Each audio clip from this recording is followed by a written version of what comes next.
What time of day is it, lad? So fat-witted with drinking of old sack and unbuttoning the after supper and sleeping upon benches afternoon that thou hast forgotten to demand that truly which thou wouldst truly know. What a devil hast thou to do with the time of the day? Unless ours were cups of sack and minutes capons and clocks the tongues of bawds and dials, the signs of leaping houses, and the blessed sun himself, a fair hot wench in flame-colored taffeta. I see no reason why thou shouldst be so superfluous as to demand the time of the day. Indeed, you come near me now, Hal. For we that take purses go by the moon and the 7 stars, and not by Phoebus, he that wandering night so fair. But prithee, sweet wag, when thou art king, God save your grace, majesty I should say, for grace thou wilt have none. What, none? Oh, not so much as to serve as prologue to biscuit and butter. Well, how then? Come, roundly. Oh, man, then, sweet wag, when thou art king, let not us that are squires of the night's body be called thieves of the day's beauty. Let men say we be Diana's foresters, gentlemen of the shade, minions of the moon, and let men say we be men of good government, being governed as the sea is by our noble and chaste mistress, the moon, under whose countenance we steal. Thou sayest well, and it holds well too. For the fortune of us that are the moon's men doth ebb and flow like the sea, being governed as the sea is by the moon.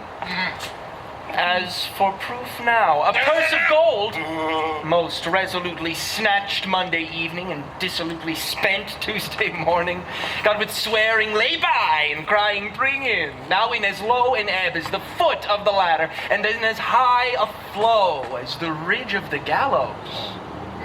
Now sayest true, lad. But I prithee, tell me, is not my mistress of the tavern a most sweet wench? As the honey of Ibla, my old lad of the castle. And is not a buff jerkin a most sweet robe of durance? How now, mad wag? What a plague have I to do with a buff jerkin? What a pox have I to do with my hostess of the tavern? Thou hast brought her to a reckoning many a time and oft, Did ever I call for thee to pay thy part? No, I'll give thee thy due. Thou hast paid all there. Yea, and elsewhere, as far as my coin would stretch, and where it would not, I have used my credit. So use it that were it not here apparent, thou art heir apparent, but I prithee, sweet wag, will there be gallows standing in England when thou art king? Do not thou, when thou art king, hang a thief, huh? No, thou shalt. Shall? Oh, I shall make a most rare judge. Thou judgest false already. I mean, thou shalt have the hanging of the thieves, and so become a rare hangman. My brother, trouble me no more with vanity. I would to God thou and I knew where a commodity of good names were to be bought. An old lord of the council rated me on the street the other day about you. But I marked him not. Yet he spoke very wisely, but I regarded him not. Yet he spoke wisely. And in the street, too. Thou didst well, for wisdom cries out in the streets, and no man regards it. Thou hast damnable iteration, Hal, and art indeed able to corrupt a saint. And thou hast done much harm upon me, Hal. God forgive thee for it. Before I knew thee, I knew nothing.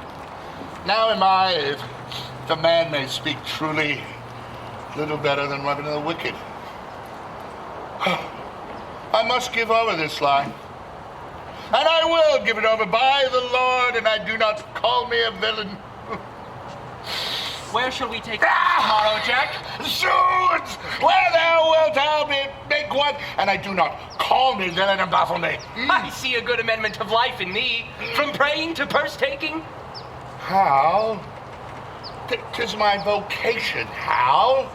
'Tis no sin for a man to labor in his vocation. Poise! Now, shall we find if Gadshill has set a match? If a man were to be saved by merit, what hole in hell is hot enough for him? This is the most omnipotent blood that ever cried, "Stab to true man." Good morrow, Ned. Good morrow, sweet Hal. What says Monsieur Remorse? What says Sir John Sack and Sugar Jack?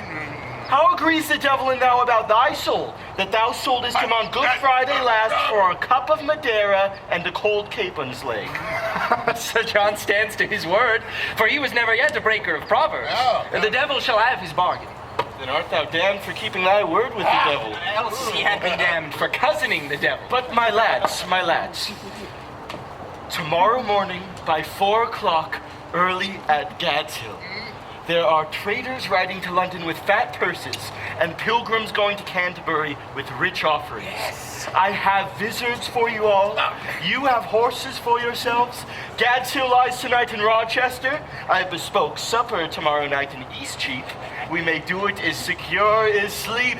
If you will go, I will stuff your purses full of crowns. If not, tarry at home and be hanged.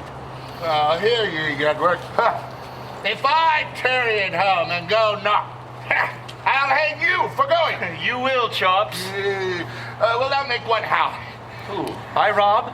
I, a thief? Not I, by my faith.